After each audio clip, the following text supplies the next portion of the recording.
मेरा नाम नेहा है और मेरी उम्र 26 साल है। मेरी शादी को 1 साल हो चुका है, लेकिन आज भी जब मैं खुद को शीशे में देखती हूँ, तो मुझे लगता है जैसे समय मेरे लिए वहीं रुक गया हो। मेरा फिगर शादी से पहले जैसा था, आज भी वैसा ही है। न वजन बढ़ा, न शरीर में कोई ढीलापन आया। कई बार लोग मजाक में कहते हैं कि शादी के बाद ऐसा होना मुश्किल होता है, लेकिन मेरे साथ ऐसा नहीं हुआ। आज का दिन थोड़ा अलग था। मेरे पति सुबह से ही अपने बैग में सामान रख रहे थे। उन्हें किसी जरूरी काम से दूसरे शहर जाना था और 2-3 दिन बाद लौटने वाले थे। जब वह घर से निकले और दरवाजा बंद हुआ, तब अचानक मुझे एहसास हुआ कि आज रात मैं घर में बिल्कुल अकेली रहूंगी। दिन में तो सब ठीक रहता है, लेकिन रात का सन्नाटा मुझे हमेशा थोड़ा डराता है। मैं कुछ देर सोफे पर बैठी रही। टीवी चल रहा था, लेकिन मन उसमें लग नहीं रहा था। तभी मेरे दिमाग में कॉलेज के दिनों की दोस्त कल्पना का ख्याल आया। हम दोनों एक ही कॉलेज में पढ़ते थे और बहुत अच्छी दोस्ती थी। उसकी भी अब शादी हो चुकी है और उसका ससुराल मेरे ही शहर में है। मैंने सोचा कि अगर आज रात उसके घर रुक जाऊं तो मन भी हल्का रहेगा और डर भी नहीं लगेगा। मैंने बिना ज्यादा सोचे एक छोटा सा बैग निकाला। उसमें एक जोड़ी कपड़े, टूथब्रश, मोबाइल चार्जर और कुछ जरूरी सामान रखा। खुद से कहा कि बस आज की रात ही तो रुकना है। फिर घर को ताला लगाकर मैं उसके घर के लिए निकल पड़ी। रास्ते भर मन में पुराने कॉलेज के किस्से घूमते रहे। थोड़ी ही देर में मैं उसके घर पहुंच गई। मैंने दरवाजे की घंटी बजाई। कुछ सेकंड बाद ही दरवाजा खुला और सामने कल्पना खड़ी थी। मुझे देखते ही उसके चेहरे पर बड़ी सी मुस्कान आ गई। उसने खुशी से मुझे अंदर खींच लिया और बोली कि अचानक कैसे आना हुआ। मैंने उसे बताया कि मेरे पति काम से बाहर गए हैं और मुझे अकेले रहने में थोड़ा डर लग रहा था, इसलिए सोचा कि आज की रात तुम्हारे साथ रह लूं। उसने बिना एक पल सोचे कहा कि यह तो तुम्हारा ही घर है, इसमें पूछने जैसी कोई बात नहीं। उसकी बात सुनकर मुझे बहुत अच्छा लगा। हम दोनों थोड़ी देर ड्राइंग रूम में बैठकर बातें करने लगी। मैंने उससे पूछा कि शादी के बाद उसकी जिंदगी कैसी चल रही है।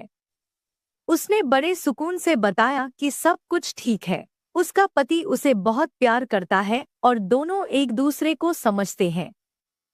फिर उसने मुस्कुराते हुए कहा कि हम दोनों अब जल्द ही बेबी प्लान करने वाले हैं। उसकी बातों में एक अलग सी खुशी थी। मैंने उसकी खुशी देखकर कहा कि यह तो बहुत अच्छी बात है।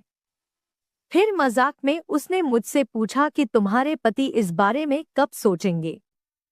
मैंने हल्की हंसी के साथ कहा कि उन्हें तो अपने बिजनेस के अलावा कुछ और याद ही नहीं रहता। अब यह सब कब होगा, यह तो भगवान ही जाने। इतनी देर में उसने कहा कि अब वह किचन में जाकर खाने की तैयारी करेगी, क्योंकि उसके पति के ऑफिस से आने का समय हो गया है। मैंने उससे कहा कि मैं उसके कमरे में जाकर थोड़ी देर आराम कर लेती हूँ। वह किचन की तरफ चली गई और मैं उसके कमरे में चली गई। कमरे में हल्की सी गर्माहट थी। बाहर ठंड का मौसम चल रहा था। मैंने बिस्तर पर लेटकर अपने ऊपर कंबल ओढ़ लिया। दिन भर की थकान अब शरीर में महसूस होने लगी थी। आंखें अपने आप भारी होने लगी और मुझे अच्छा सा सुकून मिल रहा था। तभी अचानक मुझे लगा कि कोई मेरे ऊपर आकर गिरा है। मैं पूरी तरह नींद में नहीं थी, इसलिए आवाज साफ सुनाई दी। किसी ने हंसते हुए कहा कि चलो, आज हम पेरेंट्स बनने की ओर पहला कदम बढ़ा देते हैं। यह सुनते ही मेरी नींद एकदम उड़ गई। उसी पल मुझे समझ आ गया कि यह कल्पना के पति हैं और उन्होंने कंबल में मुझे कल्पना समझ लिया है। वह आगे बोलने लगे कि चलो थोड़ा प्यार कर लेते हैं। यह सुनकर मेरे दिल की धड़कन तेज हो गई। मैं घबरा गई और मन ही मन सोचा कि अगर अभी नहीं बताया तो बात आगे बढ़ सकती है और फिर सब बिगड़ जाएगा। मैंने बिना देर किए कंबल हटाया। जैसे ही उन्होंने मेरे चेहरे की तरफ देखा, वह एकदम सन्न रह गए। तुरंत पीछे हटते हुए उन्होंने घबराई हुई आवाज में पूछा कि तुम कौन हो? मैंने खुद को संभालते हुए साफ कहा कि मैं कल्पना की दोस्त हूँ और आज रात यहाँ रुकी हूँ। यह सुनते ही उनके चेहरे पर परेशानी साफ दिखने लगी। उन्होंने हाथ जोड़ते हुए कहा कि जो कुछ अभी हुआ, उसके बारे में कल्पना को मत बताना। उसे गलत समझ आ सकता है। मैंने उन्हें भरोसा दिलाया कि मैं किसी से कुछ नहीं कहूंगी और यह सिर्फ एक गलतफहमी थी। मैंने उन्हें यह भी बताया कि कल्पना किचन में खाना बना रही है और वह वहीं है। यह सुनकर उन्होंने राहत की सांस ली और चुपचाप कमरे से बाहर चले गए। कमरा फिर से शांत हो गया। मैं वापस बिस्तर पर लेट गई। दिल अब भी थोड़ा तेज धड़क रहा था, लेकिन मन में एक अजीब सी सोच चल रही थी। मुझे लगा कि काश मेरे पति भी कभी मेरे पास ऐसे ही प्यार और अपनापन दिखाते। इसी ख्याल के साथ मैं कंबल ओढ़े हल्की सी मुस्कान लिए लेटी रही। तो दोस्तों, ये थी एक लड़की के जिंदगी के खालीपन की कहानी।